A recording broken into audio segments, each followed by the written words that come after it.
কামৰূপ জিলাৰ গৰৈমাৰী মহিমাৰী ইষ্টেমাৰ অন্তিম দিনাৰ আখেৰী মুনাজাত ইছলাম ধৰ্মাৱলম্বী লোকসকলে অসমৰ 14খন জিলা সামৰি তিনিদিনীয়া কাৰ্যসূচীৰে আয়োজন কৰিছিল ইষ্টেমাৰ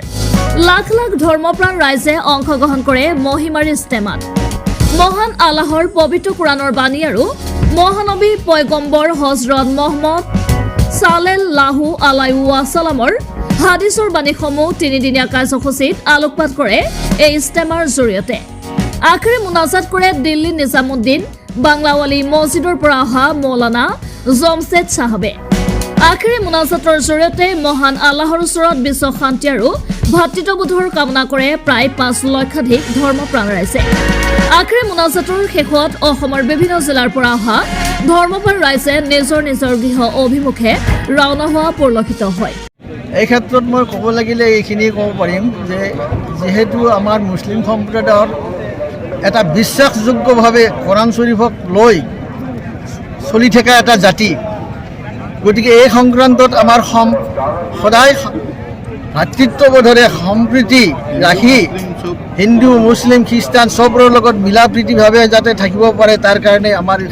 এইটো শান্তি ইছলাম শব্দৰ অৰ্থই শান্তি যেহেতু গতিকে আমাৰ এই ভাৱটো প্ৰত্যেকৰে অন্তৰত থকা উচিত আমি ইষ্টেমাখনত আহি এটাই উদ্দেশ্য আমাৰ যাতে আমাৰ এই অসমখনত কেনেকৈ শান্তি বৰ্ষিত কৰিব পাৰোঁ শান্তিৰে আমি চলিব পাৰোঁ হিন্দু মুছলমান সকলোৱে ভাই ভাই হিচাপে চলিব পাৰোঁ সেইলৈ আমি ইয়াত আল্লাহৰ ওচৰত দোৱা প্ৰাৰ্থনা কৰিম বিশ্ব শান্তিৰ কাৰণে যাতে আমাৰ এই অসমখন শান্তিত আমাৰ চলি যায় সেইলৈ হ'লে আমাৰ মেইন উদ্দেশ্য সেইটোৱে তাৰমানে কৰোণাৰ কাৰণে ইমান দিন আমাৰ যিটো হোৱা নাছিল ধৰ্মীয় ইষ্টেমাবিলাক আমাৰ অলপ মানে দুখে লাগিছিল কিন্তু কি কৰিম আমি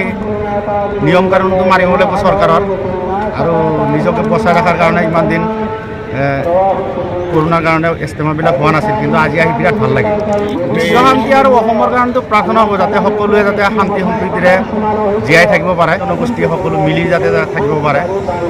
তাকে আশা কৰি আমি তাৰমানে ইয়াতে আহিছোঁ যোৱাৰ কাৰণে আমি নথৈ আনন্দিত আৰু এই আনন্দৰ যিটো আমাক পৰিৱেশ সৃষ্টি কৰি দিছে এই উদ্যোক্তাসকলক আমি আমাৰ তৰফৰ পৰাই অশেষ দোৱা আৰু ধন্যবাদ জনাইছোঁ আৰু তেখেতসকলে যি কষ্ট কৰি এই এটা সুস্থ পৰিৱেশ সৃষ্টি কৰি আমাক সমবেত হোৱাৰ সুযোগখন দিলে তেখেতসকলক আকৌ